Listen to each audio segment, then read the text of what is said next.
jumped into the presidential race with no political experience, but he outlasted 3 governors, 2 senators, and 5 members of Congress. Here to tell us why he wants every American to join the Yang Gang, please welcome presidential candidate Andrew Yang.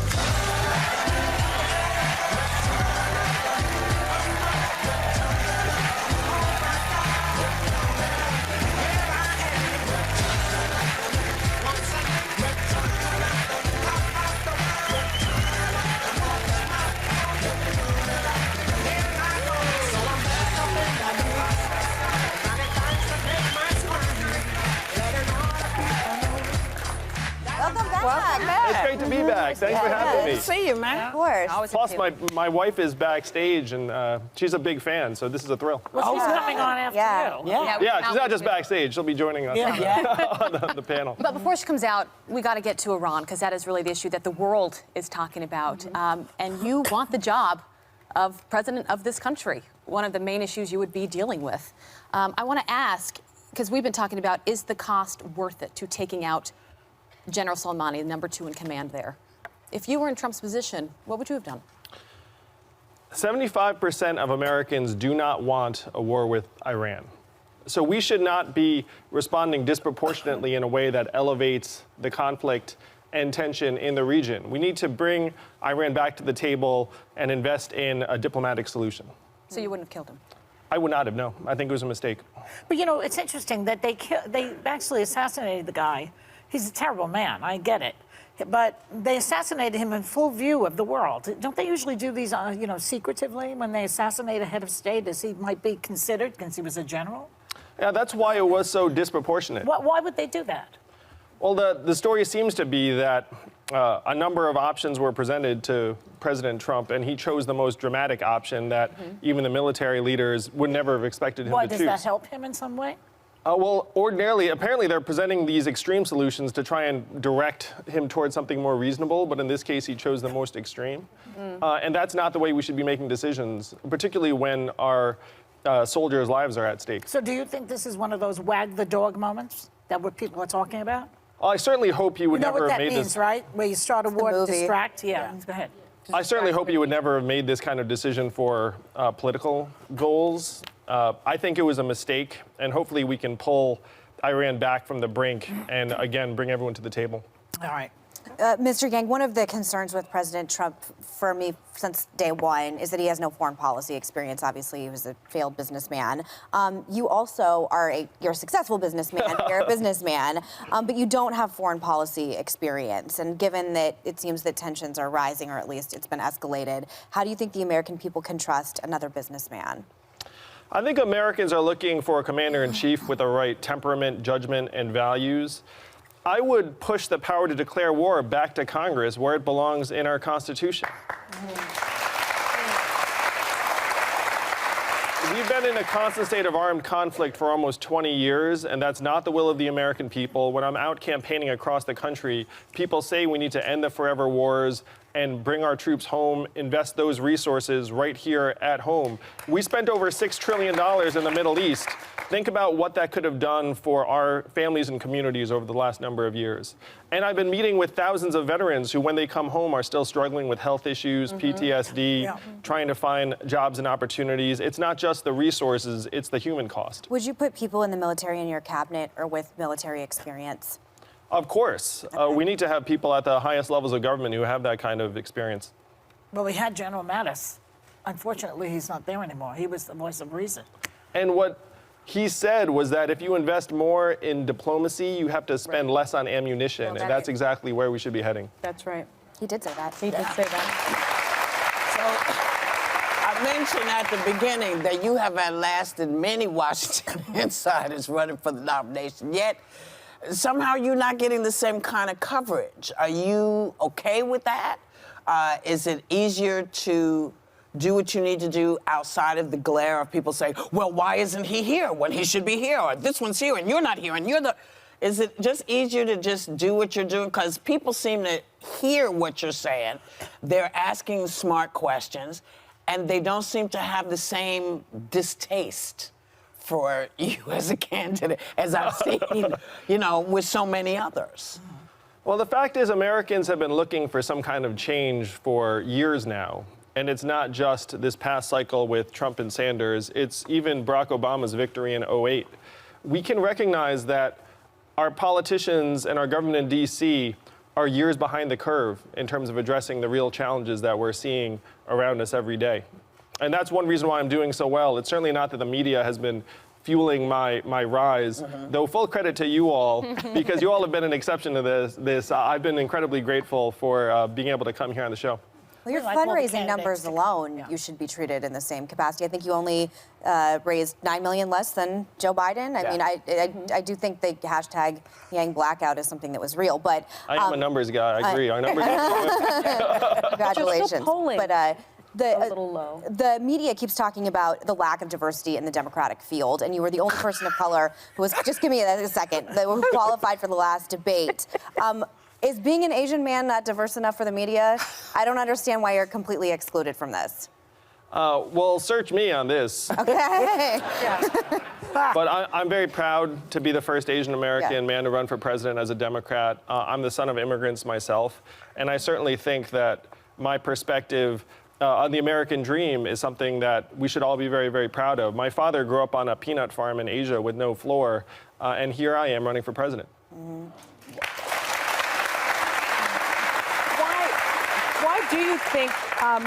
Why do you think, given the fact that you have raised so much money, that you're still, and you are the most diverse candidate that has raised this much money, it's still in the race, why your polling numbers are still low? Well, I'm new to most Americans, and as soon as people find out more about me and my vision for the country, how we need to humanize our economy and make it work for us and our families, then we see consistent increases in support. And Sonny, one of the fun things is a survey just came out that said I'm among the least disappointing candidates in the field. Really? Yeah, Yes. which is like something Thank like you. almost 90% of Democrats said I would be fine with Andrew Yang as the nominee, and I almost jumped for joy when I saw that number. And just a follow-up, you do need the support of the Black community, right? It's sort of the backbone of the Democratic Party. Right now, you're polling at 3% with Black voters, around the same number as Mayor Pete and Mayor Bloomberg, who've had real problems with the community. How do you turn that number around? How do you raise that number? I need to spend more time introducing myself and the campaign to Black voters and voters of color. My centerpiece, this freedom dividend, is based upon a proposal that Martin Luther King championed and was fighting for when he was killed in 1968. I had the privilege of sitting with Dr. King's son in Atlanta, and he said this was the vision that his father was fighting for. So as soon as I get that message out to more Black voters, I believe my poll numbers will shoot Give up. the message now, then. Sure. We have to make the economy work for us, for you, for your families. And the best way to do that is to put money directly into your hands. Dr. King championed a guaranteed minimum income for all Americans, and that is exactly what I'm fighting for. A dividend of $1,000 a month for every American from the age of 18 until the day you die. This would how will remake that our work? economy around us and our families. How is that going to help us? Explain. How's that going to help, or how does it work? Well, both. both. I mean, how does Where'd you get the money explain from? You threw it out there. Amazon. What is it going to do? So What's it going to do? Whoopi's not wrong. So we have $1 trillion tech company, Amazon, that's paying zero in taxes, less than everyone here in this room and everyone watching this at home. And Maybe the whole Amazon's, country put together. Amazon's closing 30% of our stores and malls. Yeah. Most common job in the country is retail clerk. Average retail clerk's a 39-year-old woman making between $8 and $10 an hour. So if we get Amazon to pay its fair share, and Google, and Facebook, and Uber, and Apple, we can generate hundreds of billions in new revenue, put it into our hands, So you're similar and to build a Elizabeth trickle-up Warren in many economy. ways, because she wants to take money from the very wealthy. He wants to Same take it from idea. tech, He wants to take it from I want to take it from tech, and the main distinction tech. between me and Elizabeth is I just want to give the money to us, because I think that we are better able to solve our own Versus problems versus government. Directly. Directly. Okay. Yeah. So, don't tighten up. Come back quick. We're coming back with more with Andrew Yang and his wife, Evelyn.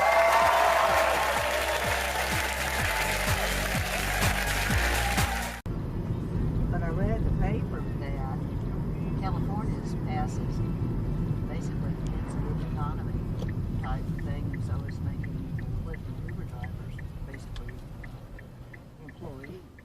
Oh, yeah? Which will cost, $26,000 per person or something like that. I don't want to be an employee. I want to stay an independent contractor. Yeah, exactly. And also that, like freelance writers. Well, don't make me an employee. I'm a freelance writer, journalist or something. Even though I should just be thankful I have it right now, because pretty soon we're in the process of automating my job away. Oh, really? There's already self-driving cars in Vegas. Oh, yeah. Really? That are Lyft cars. Now, I would trust it at this point in time. they physically have somebody sitting behind the wheel, but he's literally like this. He's just literally waiting. driving like this. Like I don't need to touch anything, but if I have to, it's right there. But he's not. And they're BMWs.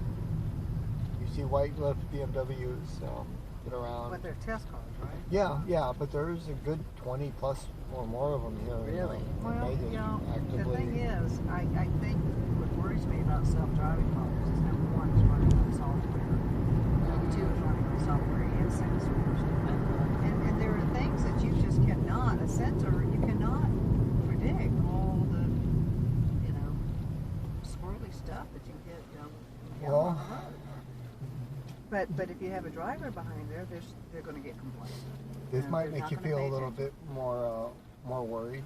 Uh-huh. About 2 weeks ago or so, maybe a little bit more now, the first truck drove from the East Coast to the West Coast with 1 ton of butter and no driver. Oh my goodness. I don't like that. I don't like that. I don't want Thank them goodness to. we're getting to the end of the runway. Yeah, that's right. So we don't have to see how the world is going to change. It's already happening though. But just out of curiosity, do you guys happen to have heard of a guy named Andrew Yang? Yeah. Yes. Okay, just Well, unless you have your head in the sand. If you don't keep up with politics. well, surprisingly enough, I still run into. I actually kind of work a little bit with his campaign. It's my other job. And you'd be surprised of how many people still to this day. I know it's growing a lot more where people have heard of him, or if they heard about him, they heard about him very recently. Yeah. He's getting a bit of a higher profile. We saw him being interviewed this morning. On Neil Cavuto. Uh-huh.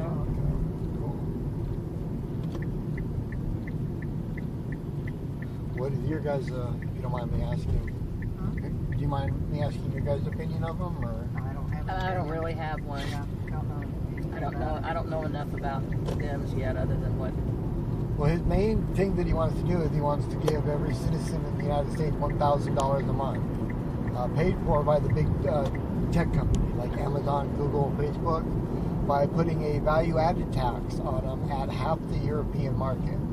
These companies are already used to paying it, because of the setup and how it all works throughout Europe and Canada and most of the other places in the world, except for here. And he basically wants to institute that onto them at half the rate that they're already paying. That plus, let's say you're already receiving social service like food stamps or something like that. You get $490 a month in food stamps. If with his thing, it's an opt-in program. So you have the choice. Do you want to take $1,000, which you can spend on anything you want in any way you want? Or do you want to have, $496 in food stamps that you have to report, once every 3 months if your employment changes, your benefits change, if, most people would at that point kind of want to lie and deceive if they could, just so they can keep their benefits high and so forth, or have it free and clear. So you can't have both. So in a way you'd be saving billions, if not trillions of dollars, just in those. $1,000 a month for who? Every American who's over the age of 18 who's not currently incarcerated. Every American. Every American. Every Even though American. they don't need it. Even though they don't need it. Now, if they feel that they don't need it, it's an opt-in program, so you have to ask for it. You can just not opt in. It's not asked. And not take it, or you can opt in, take it, and donate it to charity. Or take it and donate it to another family that you think really does need it. Oh, wow. I can see a lot of problems there. I can see fraud left and right. Because especially Well, how could there be fraud? because people don't purge their voter polls and when people die, you can assume another name. And It's like Medicare fraud. Well, yeah, okay. I mean, I'm sure there'd probably be somewhat of that, but I mean, I'm sure that kind of gets filtered out. Not too long. I mean, my mom passed away, and her. Well, I mean, I guess we were reported she had a death certificate and all that. But, oh yeah. Okay, but I mean, I think that would be a minuscule amount in the grand scheme of things. But it's not like they could be fraud of, say, the only kind of fraud is if an illegal alien can get papers that basically prove that he's a U.S. citizen when he's not really a U.S. citizen. That kind of fraud, perhaps, but... but there's so much Medicare and Medicaid fraud as it is. So... I'm just working the logistics. And he wants to work on a bit of that stuff, too. Yeah. I mean, here's just a tiny bit about him. There's some information on the back. All right. And at the website, you can go there and, just take a look. What's human capital? Is that trafficking? No, human capital. Yeah. Basically, what I believe what they're referring to is, are you aware that like when you go online and you search for things, that after you search for it, all of a sudden you start getting ads for other things? Yeah. Well, they're basically buying and selling your data. Right. He basically believes that you should own your own data. And that's part of what the freedom dividend is for, is basically to give you back money that they're making off of you Well, I don't. for all your Okay. data. I can buy into that. So, and that's one. And he's sort of a tech guy himself, so I mean, he knows this background and all this kind of stuff. And he sees it coming. Oh wow, I didn't know it was going to be like this. Especially on a Saturday. Yeah. Yeah. It's up to y'all. I can jump off and take the thing, or we can. Yeah, we just didn't move inside. Yeah, I'll get off on jump the off next when one. you can, thanks. Sure. Yeah, I agree. They are selling the big time. So, and he basically feels that, right now they basically did a study that your data now is worth more than oil. In Alaska, they're already giving a dividend every month. Oh, sure. Well, not every month, every year, for the oil checks in Alaska. Right. And that was. Well, Alaska's doing that. Yeah, but I mean, it's kind of the same sort of premise in a way, but just on a national scale. And it goes on top of, like, if you're getting, like, Social Security, retirement and stuff, it goes on top of it. So it's not one or the other of that. So it'd also be one of the biggest boosts to Social Security in probably ever. All of a sudden, like my father, he gets about $2,100 for Social Security. Now he'll get $31. So, and he recovered from cancer. Well, he's recovered. He's cancer-free now for years, so they consider him. Well, that's good. But he takes, he's diabetic. He takes insulin. That's the other thing he wants to do is he wants to work on the drug cost. There's got to be something that can be done about drug cost. I totally agree with that. I'll tell you what he wants to do about the drug cost, if I understand it correctly. What he basically wants to do is he wants to go to the drug companies and say, listen, you guys have a choice. You can lower your prices down to pretty much how you sell them in Europe to us. Don't charge us 3 times more. Or we have the patents. We'll just make it ourselves as a government. And you won't get anything. You want to play ball and still get money, but don't be greedy about it. I'm not sure if I exactly agree with it, but that's pretty much in a nutshell. That's what he wants to do. And I don't want to be a Debbie Downer or a denier or anything like that. I'm just thinking through that. Yeah, our income. I mean, our drug costs are just exorbitant. Everybody else is getting off scot-free while we're paying for we're taking the hit for the research and development that it takes to get. Which a they're drug, already being subsidized for by Yeah. the government already for a lot of the research and development. But the only issue I have is trusting the government to be able to do anything. The government is just a one big DMV, and it just, yeah, I mean, hopefully, if he gets in, hopefully he'll help straighten out a little bit of that too, because he's not the normal politician, nor is he a reality TV star. A little bit about his background is first he was a lawyer, did that for just a few months, but actually really didn't like it. Started one kind of startup company.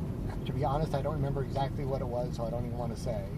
Then I know he did another one which had to do with education and tutors.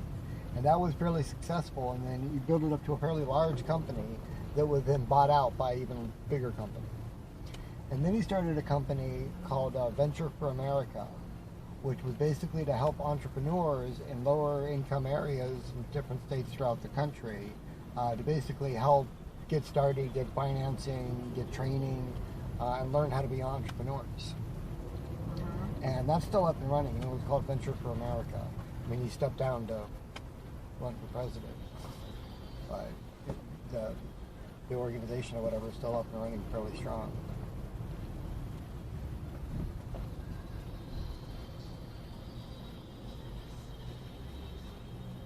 So he also wants to get rid of the penny. Well, yeah. If he got rid of daylight savings time, I'd Well, then I believe, be careful, I believe you might just committed yourself to vote for him. Yeah. Because that's one of his things. Like I said, he had 160 things on his website. So, but that is one of the things he talks about. He also wants to decriminalize marijuana. He doesn't think it's right. At the federal level. At the federal level. There's no point in, why in California and Nevada is completely legal, but two more states over it's illegal. And he wants to go one step farther. And if you're in jail for only a non-violent marijuana charge, he wants to give you a presidential pardon. If you're in there for other stuff, well, then you just sit there. That's the only thing. Because there's people like right now in Nevada sitting in jail for what they had, which would be like a little bit of weed that you could put in your hand. Yeah. And right now it's legal where I take people every single day to dispensaries to buy it. Right. We have a friend of ours, his son was up in Washington, and he was growing, and it was illegal, and they caught him and threw him in jail for 3 years, and then federal. Yeah, about of course a year ago, Washington State legalized it. Yep. Yep. Still was illegal. And yeah, but he still has that on his record. Yep.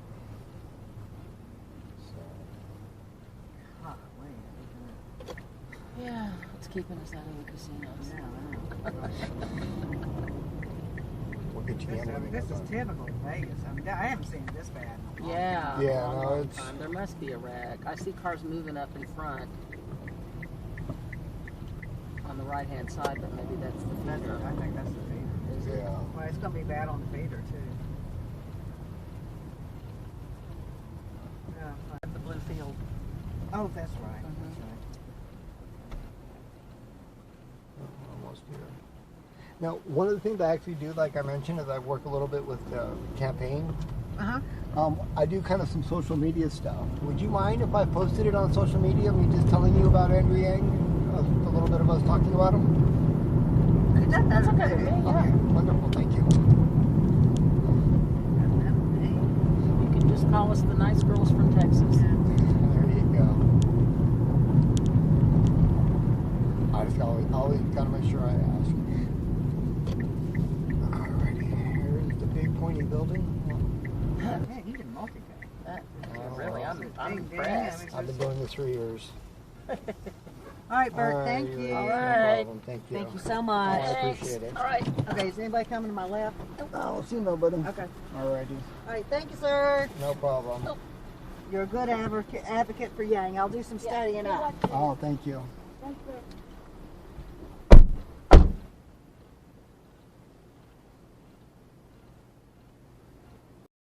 Hey, we are back with Andrew Yang, and joining him is his wife, Evelyn Yang. Well, yeah, her last name might be Yang. Yeah. Evelyn. Hi, Evelyn. Welcome to the table. Yeah. So much for having me. Thank You're a beautiful couple, I must say. So, am I call you Evelyn? Yes. Okay. So your husband's campaign started with his Gmail list, right? Yes. Okay. And now Yes. he's raised millions of dollars. What do you make of this? I mean, it's an amazing thing. He has all these Yang Gang people out there rooting for him, and he started really with very little. amazing. Yeah. When he first told me he was running for president, I have to say I thought it was a phase, but I get it. It was after the last election, and he was pretty frustrated. But I think this is his passion coming through. Like he convinced me when he started talking about the solutions that he had for the country, and I was like, these solutions should exist. Like, this is a good message, but maybe you don't have to be the one to deliver it. And, you can go out there, you can deliver it, and people will pick it up. When candidates start entering the race, they'll see that these are really practical, doable solutions that can improve the lives of everyday Americans. And he said, all right, well, I'm not so sure about that, but let's try. Let's try it. And it's resonating. Yeah. And that's the reason why he's come so far. I think people can also tell that he's also a really genuine person. What you see is what you get. We get that. Yeah, you don't always see that in politics. Right. You guys, He's not a politician. I love, and people find it very refreshing, and it's a great American story. And I think what this country is all about.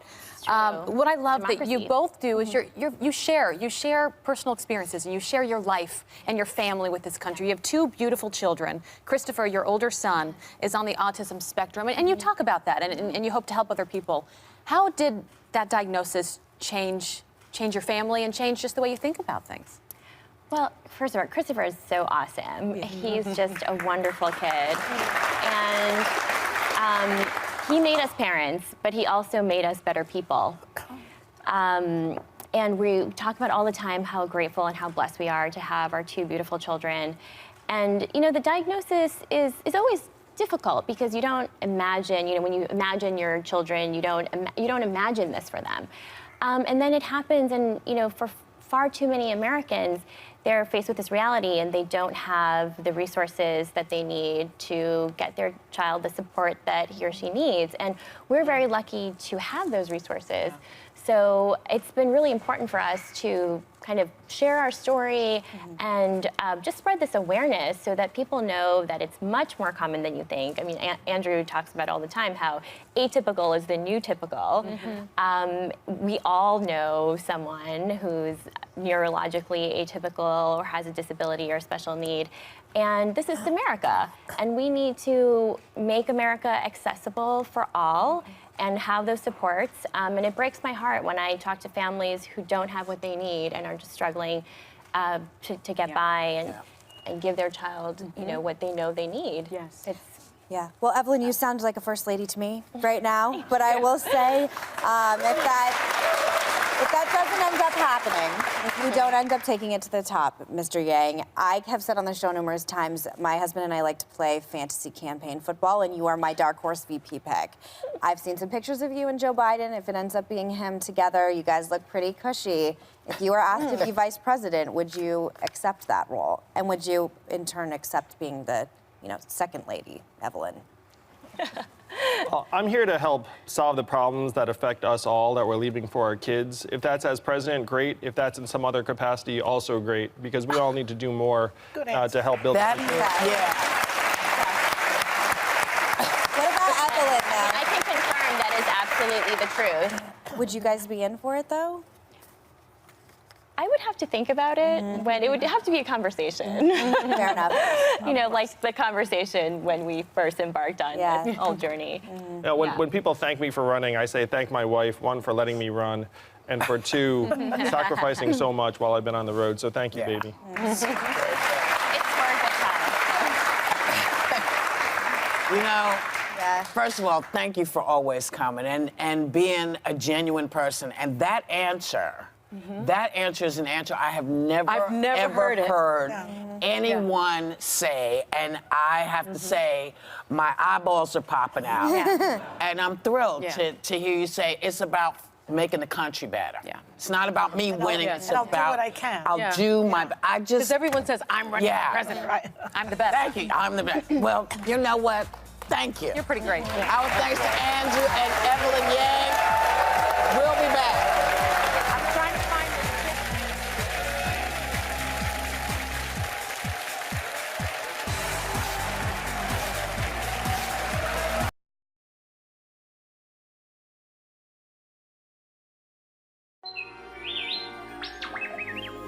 Hello, Yang Gang. I'm sorry I can't be there in person to deliver this message. I have information that is vital to the progress of our country. We need your help. We're looking for $20 to help spread the word about this campaign around the country. Help us, Yang Gang. You're our only hope.